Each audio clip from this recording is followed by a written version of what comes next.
Joshing and I were hitchhiking to Stockholm.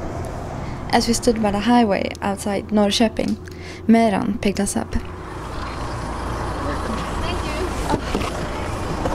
Du, fantastiskt. Belt. Jag tror kan inte hjälpa henne att låsa upp den. De var precis och satte fast den, tror jag. Så. He works as a constructor and drove a minivan on his way to work in Nyköping. He was born in Iran, and this is his story. They told me that you are not welcome anymore. The people, the mob attacked the university. They killed about 1,300 students, and I was very active in those days. Very active. I was communist. Oh wait, let's back the tape a little. Okay, so in 1979 there was a revolution in Iran, and suddenly the constitutional monarchy had become an Islamic republic with a religious leader. Mehrans, he was a political activist, but in the wrong party. He refused to submit to the government, and as Ramadan came, he ate as he normally did, which did not make his situation any better. The police had videos and pictures of him leading groups of people. And they kicked me. After 2 weeks they came from the police to my house. That you are not student anymore and you have to be military. They who has political issues, they have only 3 months and 1 day. 3 months in education, and first day you are going to war and you get killed. Enough with military. It's I wanted to live a little bit more, you know. I love the life. Mehrans and a few other refugees paid a man to take them out of Iran. We paid about $1.5 million to people to take us out.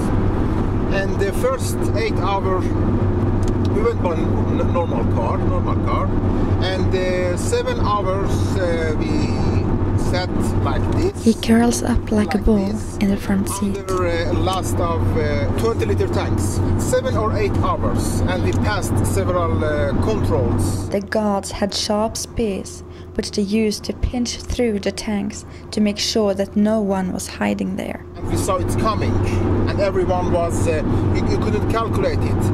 When if it goes like this, or it goes sometimes this, sometimes here, sometimes, and if it hit us, it surely went right through because it was very sharp metal.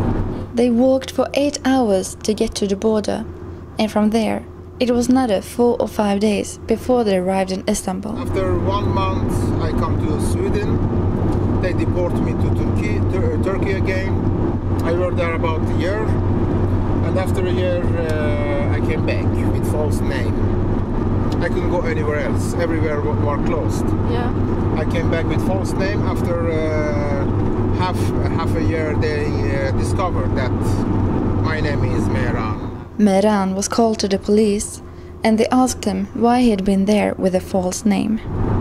I don't know, are you crazy? Don't you know why? Don't you know what Turkey did to the people? We were in a group who got deported. A young guy, he didn't want to stay in Turkey. They deported him to Iran and they killed him in the border directly. After 2 weeks, I got notes that you've done a very wrong thing to lying to Swedish government, and because of that you have to pay ticket. And it was very high money. I didn't have that time, 200 crowns. I had to pay 200, okay, here is 200 crowns, and it was finished. And after that you got to stay here? Yes. Without to be afraid, no need to be afraid. If they discover, gosh, what can I do? They know. I'm I. So you have been here more than 20 years? Yes, 24 years. 24. I feel more home here sometimes than Iran. Girls, here I have to turn. Yeah. And wait a minute. Okay, I wish you good luck. Thank you so much. So thank you you for your interesting stories. Thank you.